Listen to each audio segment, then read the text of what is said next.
안녕하십니까. 고민농사 민승기입니다. 사장님, 저 실업급여 받으면서 일하게 해주세요. 믿기 힘드시겠지만 이것은 제가 현장에서 수많은 사업주분들께 직접 듣게 되는 달콤하지만 치명적인 독과 같은 제안입니다. 회사가 일시적인 어려움에 부딪혔을 때 혹은 아끼는 직원의 딱한 사정을 외면할 수 없을 때 월급에 실업급여까지 더해 이중으로 소득을 보전해 주려는 그릇된 배려, 우리는 이것을 서류상 실업이라고 부릅니다. 직원은 어제와 같이 매일 회사로 출근해서 일을 하는데 4대 보험 서류상으로는 회사를 떠난 유령 직원이 되는 기만행위인 것입니다. 오늘 저는 제가 다루었던 사건들 중 가장 대담하고 또 가장 파멸적인 결과를 낳았던 권고사직, 위장 및 계속 근로형, 부정수급 공모 사례를 통해 잘못된 온정이 어떻게 사업주와 직원을 돌이킬 수 없는 공멸의 길로 이끄는지 그 모든 과정을 하나하나 생생하게 재구성해 보여드리고자 합니다. 여기 오랫동안 성실하게 사업체를 이끌어온 김 사장이 있습니다. 그리고 그의 곁에는 누구보다 성실하고 꼼꼼한 업무 처리로 김 사장의 두터운 신임을 받던 민 대리가 있었습니다. 하지만 영원할 것 같던 평온은 깨지기 마련입니다. 예기치 못한 자금 압박으로 인해 김 사장은 직원들의 월급날이 다가오는 것조차 두려워지기 시작했습니다. 잠 못 이루던 그의 귀에 충신이라 믿었던 민 대리의 목소리가 파고들었습니다. 사장님, 밤에 잠도 못 주무시는 것 같습니다. 회사가 이렇게 힘든데 저라도 보탬이 되어야 하지 않겠습니까? 제게 좋은 생각이 있습니다. 일단 서류상으로만 저를 경영상 어려움에 의한 권고사직으로 퇴사 처리해 주십시오. 그러면 저는 고용보험법에 따라 실업급여를 받을 수 있게 됩니다. 저는 지금처럼 똑같이 회사에 나와서 일하고 제 월급은 당분간만 현금으로 챙겨주시면 됩니다. 이렇게 하면 사장님께서는 당장 제 몫의 4대 보험료 부담을 크게 덜 수 있고 저는 실업급여만큼 소득이 늘어나니 서로에게 좋은 일이 아닙니까? 어디까지나 회사가 정상궤도에 오를 때까지만 아주 잠시만 이렇게 하는 겁니다. 순간 김 사장의 머릿속은 복잡해졌습니다. 불법이라는 사실을 모를 리 없었지만 당장의 작은 난을 해결하고 충성심 넘치는 직원까지 지킬 수 있다는 유혹은 너무나도 강렬했습니다. 결국 그는 스스로를 합리화하며 결단을 내립니다. 그래, 몇 달만 이렇게 위기를 넘기는 거야. 민 대리도 회사를 위한 일이라고 하지 않는다. 회사가 괜찮아지면 그때 모든 것을 다시 정상적으로 돌려놓으면 아무 문제 없을 거야. 이 안일한 자기 기만이 모든 비극의 방아쇠를 당기는 순간이었습니다.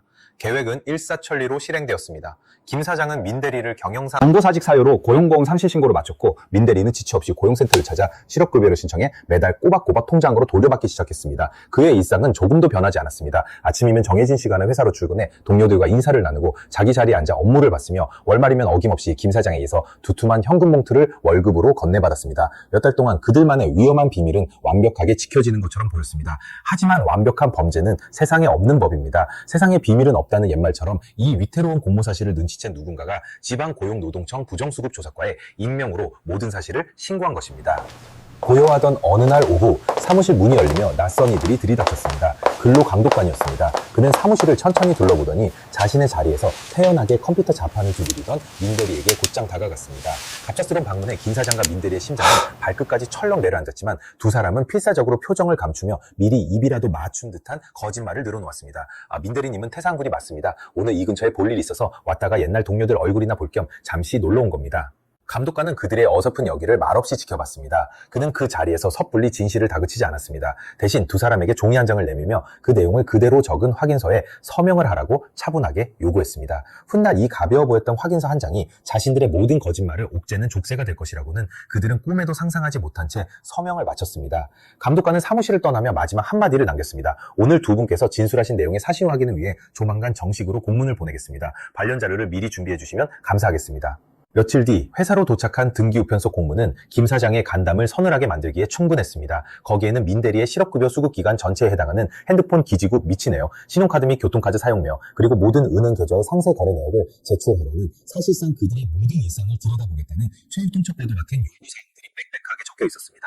공문을 받아든 김 사장과 민 대리는 깊고 어두운 고민에 빠졌습니다. 지금이라도 솔직히 모든 것을 인정하고 선처를 구할까도 생각했지만 구속수사라는 공포와 수천만 원에 달할지도 모르는 벌금과 추징금이 두려웠던 그들은 결국 또 다른 거짓말로 이 위기를 덮어보기로 결심합니다. 2차 조사에 출석한 민 대리는 한층 더 구체적이고 치밀한 거짓말로 무장했습니다. 네, 제가 그 기간 동안 사업장에 주기적으로 간 것은 사실입니다. 하지만 절대로 일을 하러 간 것이 아니라 유튜브 동영상을 보면서 자격증 공부를 하러 갔던 것입니다. 사장님께서 퇴사한 저의 사정이 딱하여 조용히 공부할 수 있도록 빈자리를 내어주시는 배려를 베풀어 주신 겁니다. 다만 가끔 회사가 너무 바빠 보일 때 인간적인 도리상 잠깐씩 일을 도와준 적은 몇 번 있습니다. 그의 진술이 끝나자마자 감독관은 기다렸다는 듯이 민대리의 스마트폰을 가리키며 말했습니다. 그렇습니까? 그럼 지금 바로 그 핸드폰으로 유튜브에 로그인해서 시청 기록을 다 함께 확인해 볼 수 있겠습니까? 어떤 자격증 공부를 얼마나 열심히 하셨는지 모든 기록이 고스란히 남아있겠네요. 감독관의 시선은 동시에 굳어있는 김 사장을 향했습니다. 그리고 지금 당장 저와 함께 회사로 이동해서 민대리님이 공부할 때 사용했다는 그 PC의 로그인 기록과 인터넷 사용 기록을 확인해 봐도 괜찮으시겠습니까? 유튜브 시청 기록과 PC 로그인 기록, 누구도 예상치 못했던 즉각적인 증거 요구 앞에 김 사장과 민대리의 얼굴은 새하얗게 질려버렸습니다. 더 이상의 거짓말은 불가능했습니다. 결국 그들은 그 자리에서 모든 부정행위를 인정하고 고개를 숙일 수밖에 없었습니다. 결국 민대리는 부정하게 수급한 실업급여 전액을 반환해야 했음은 물론 부정수급액의 3배에 달하는 막대한 금액을 추가로 징수당하는 처분을 받았습니다. 공모관계에 있던 김 사장은 연대 책임과 함께 검찰에 송치되어 벌금 700만 원을 부용받았습니다. 회사는 모든 정부 지원 사업 대상에서 제외되는 등 눈에 보이지 않는 더 큰 불이익까지 감수해야만 했습니다. 그렇다면 이 사건은 왜 이렇게 명백하게 적발될 수밖에 없었을까요? 그 이유는 그들의 거짓말로는 절대 덮을 수 없는, 누구도 합리적으로 설명할 수 없는 명백한 핵심 쟁점들이 존재했기 때문입니다. 첫째, 경영상 어려움으로 검고사직을 당했다는 사람이 왜 단 하루도 빠짐없이 매일같이 사업장으로 출근했는가?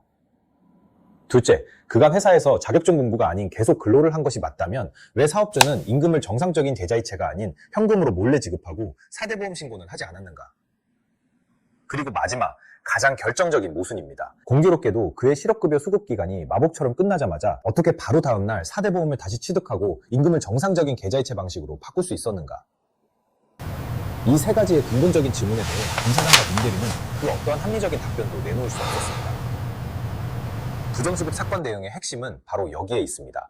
어설픈 거짓말로 사실을 덮으려 할 것이 아니라 사건의 핵심 쟁점이 무엇인지 정확하게 분석하고 이를 토대로 최선의 대응 전략을 만들어 나가야 합니다. 부인할 수 없는 객관적인 사실관계를 인정하는 것을 전제로 처벌을 최소화할 수 있는 법적 전략을 전문가와 함께 신속하게 구성하는 것, 그것이 수렁에 빠졌을 때 붙잡을 수 있는 유일한 동아줄이자 최선의 길이라는 사실을 부디 반드시 기억하시기 바랍니다.